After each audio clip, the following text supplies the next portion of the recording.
बंधु माने 17 फेब्रुआरी 2026 मंगलवार फाल्गुन अमावास्या लागिबाकू जाउछि चलित वर्षर प्रथम सूर्य पराग। एही सूर्य पराग आंशिक भावरे एवं रात्रि समय लागिबाकू जाउछि, तेणु एहार पाक त्याग किंबा हांडी छाड़ पालनीय नुहे, किंतु एहार प्रभाव समग्र विश्व उपरे रहिब। समस्त व्यक्ति विशेष मानक उपरे एही सूर्य परागर प्रभाव रहिब। 12टी जाक राशि मानक उपरे मध्य एहार प्रभाव रहिब, जहा फलरे 12टी जाक राशिर व्यक्ति विशेष मानकर जीवन रे एही महासूर्य पराग ठारू किछि ना किछि परिवर्तन निश्चित भावरे हेब। आपणकर जीवन रे किछि विशेष घटना घटिब। तो आजिर एही भिडियो रे आमे माने मीन राशिर व्यक्ति विशेष मानक पई एही सूर्य पराग किभଳି रहिब से विषय रे आलोचना करिबा।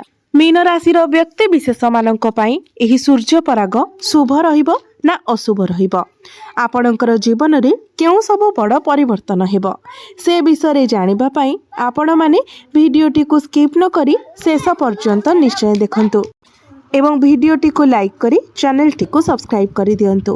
कमेंट बॉक्स रे भक्ति एवं श्रद्धार सहित जय श्री जगन्नाथ जय माँ लक्ष्मी निश्चय लिखंतु। तो बंधु माने आसंतु आरंभ करिबा आजिर एही कार्यक्रम को, जहां आपणकर जन्म राशि तथा चंद्र राशि उपरे आधारित अटे। तेबे राशि चक्रर 12 गोटी राशि मध्यरु अंतिम राशि हेउछि मीन राशि। तेबे बंधु माने एही महासूर्य पराग परे सूर्य एवं मंगल आपणकर द्वादश भाव को आसीजिबे। द्वादश भावरे राहु मध्य गोचर करुछंती। एहा सहित बुध एवं शुक्र मध्य आपणकर द्वादश भावरे गोचर करुछंती एवं आपणकर द्वादश भावर अधिपति शनि आपणकर प्रथम भावरे गोचर करुछंती, जहा फलरे आपणकर पादरे किछि जंत्रणा देखा देई पारे। आपणको पादरे अधिक यात्रा करबाको पड़ी पारे। जॉइंट पेन भली समस्या देखा देई पारे। डेंटल इश्यू देखा देई पारे। गला संबंधित मध्य किछिटा समस्या देखा देई पारे। तो बंधु माने आपण जेते पारिबे बाहर खाद्य को अवॉइड करबा पई चेष्टा करंतु।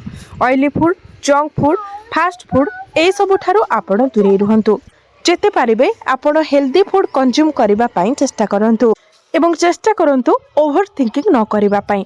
कारण आपण जदि अधिक ओवर थिंकिंग करूछंती, अजथा कथा को लेके अधिक टेंशन होउछंती, तो आपणकर मुंड बिंधा भली समस्या देखा दे पारे। विद्यार्थी मानक कथा जदि कहिबा तो सेमाननको मध्य निजर पाठ पढ़ा को स्टेबल रखिबार अछि, निजर मन को एकाग्र रखिबार अछि। कारण समस्त ग्रह माने आपणकर द्वादश भावरे थिबा कारणरू आपणकर माइंड डाइवर्ट होई पारे। पाठ पढ़ारे आपणकर आग्रह न आसी पारे। तेणु आपण चेष्टा करंतु अन्य केउथिरे समय न देई निज पाठ पढ़ारे समय देबा पाई, नचेत आपणकर पाठ पढ़ारे समस्या देखा देई पारे। आपणकर प्रेम जीवन रे मध्य टिके मिस अंडरस्टैंडिंग देखा देई पारे। छोट छोट कथा को लेकी आपणक मध्यरे कली झगड़ा होई पारे, मनांतर मतांतर होई पारे। कारण आपण ही छोट छोट कथा को धरी बसिबे। तेणु आपण चेष्टा करंतु छोट छोट कथा को बड़ न करिबा पाई। आपणक मध्यरे आपण अंडरस्टैंडिंग ठीक रखिबा पाई चेष्टा करंतु, नचेत आपणक मध्यरे मध्य समस्या देखा देई पारे। किंतु गुरुंकर स्थिति जेहेतु भल रहुछि, तेणु आपणक मध्यरे सब किछि ठीक हेबार संभावना मध्य अधिक रहुछि।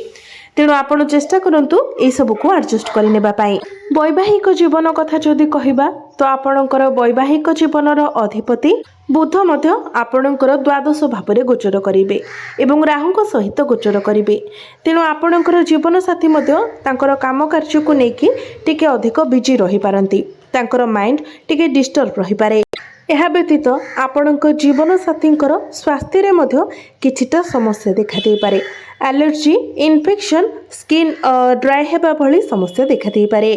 तो वैवाहिक जीवन आपणकर एवरेज रहिबो, बहुत बेसी भल नुहे किंबा बहुत बेसी खराब मध्य नुहे। भाग्य कथा जदि कहिबा तो 23 फेब्रुआरी पर्यंत भाग्य आपणकर प्रबल रहिबो। कारण आपणकर भाग्य भावर अधिपति मंगल आपणकर एकादश भाव लाभ स्थान रे उच्चस्थ रहउछंती। तेणु प्रत्येक क्षेत्र रे आपणको सफलता मिलिबो। भाग्य बल आपण अल्प परिश्रम अधिक सफलता लाभ करें। आपण जो भी कार्य हाथ देवे से आपण को सफलता निश्चित भाव में प्राप्ति हेबा एवं आपणकर अटकी रही कार्य आग को बढ़िबो।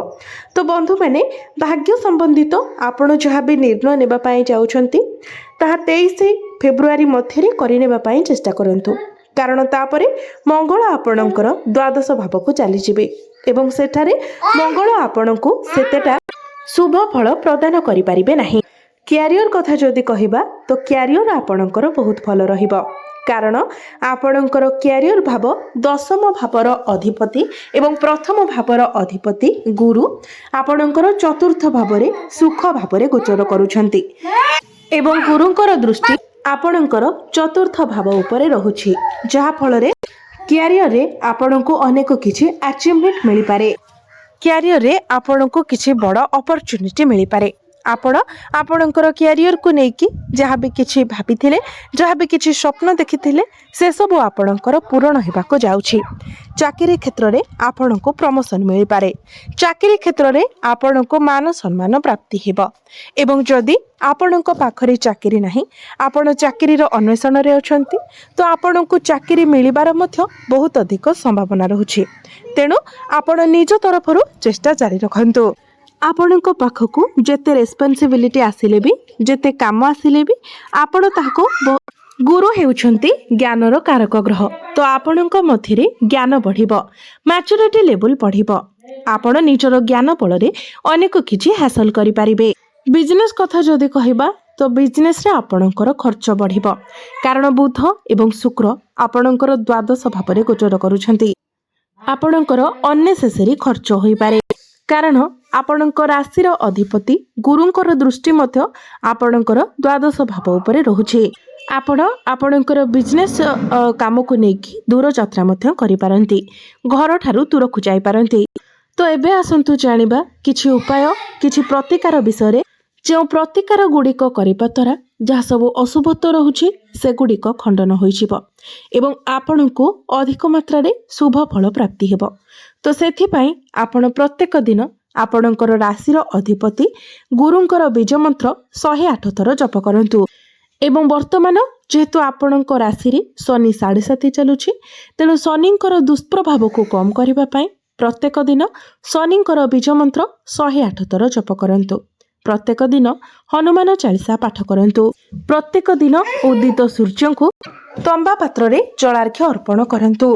धन्यवाद।